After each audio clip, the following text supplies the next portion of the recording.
केंद्र सरकार ने लॉकडाउन को 2 सप्ताह के लिए और बढ़ा दिया है, यानी अब देश में 17 मई तक लॉकडाउन रहेगा। दूसरे चरण का लॉकडाउन 3 मई को खत्म हो रहा है। इसके बाद 4 मई से तीसरे चरण का लॉकडाउन शुरू होगा। गृह मंत्रालय ने इस संबंध में आदेश जारी किया है।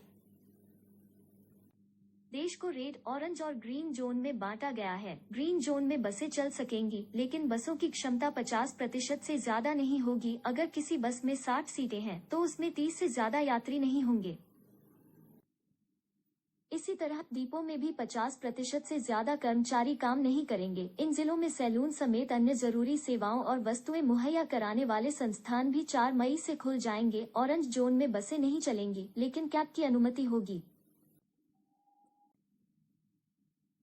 कैब में ड्राइवर के साथ एक ही पैसेंजर हो सकता है। लोग अपनी पर्सनल गाड़ियों का इस्तेमाल कर सकते हैं, लेकिन उसमें 2 ही लोग बैठ सकते हैं। ऑरेंज जोन में इंडस्ट्रियल एक्टिविटीज शुरू होंगी और कॉम्प्लेक्स भी खुलेंगे। हालांकि सभी तरह के जोन में कुछ चीजों पर पाबंदी रहेगी। इसमें हवाई, रेल, मेट्रो और सड़क मार्ग द्वारा यात्रा शामिल है। इसके अलावा स्कूलों, कॉलेजों और अन्य शैक्षिकी और प्रशिक्षण कोचिंग संस्थानों का संचालन।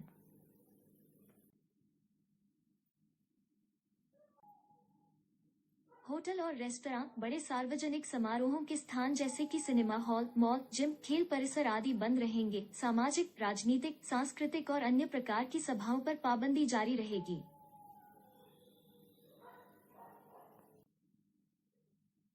विशेष परिस्थिति में हवाई, रेल और सड़क मार्ग से व्यक्तियों की आवाजाही की अनुमति है। इसके लिए गृह मंत्रालय की गाइडलाइंस के तहत छूट मिलेगी। रात 7 बजे से सुबह के 7 बजे तक गैर जरूरी गतिविधियों पर रोक जारी रहेगी।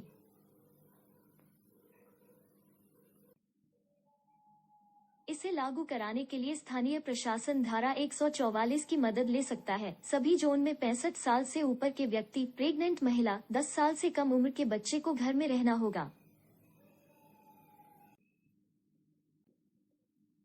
केवल हेल्थ इमरजेंसी और जरूरी गतिविधियों के लिए घर से बाहर निकल सकते हैं।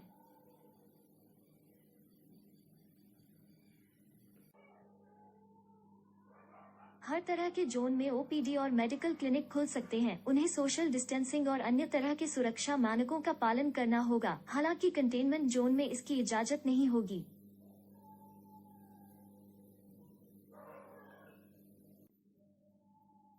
रेड जोन में कंटेनमेंट एरिया के बाहर भी कुछ गतिविधियों पर पाबंदी रहेगी।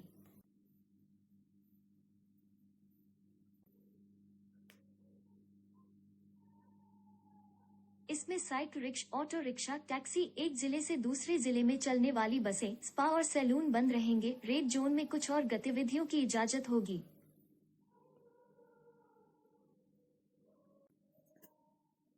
परमिटेड एक्टिविटी के लिए गाड़ियों को चलने की इजाजत होगी। 4 पहिया वाहन में 2 लोग यात्रा कर सकते हैं। शहरी क्षेत्रों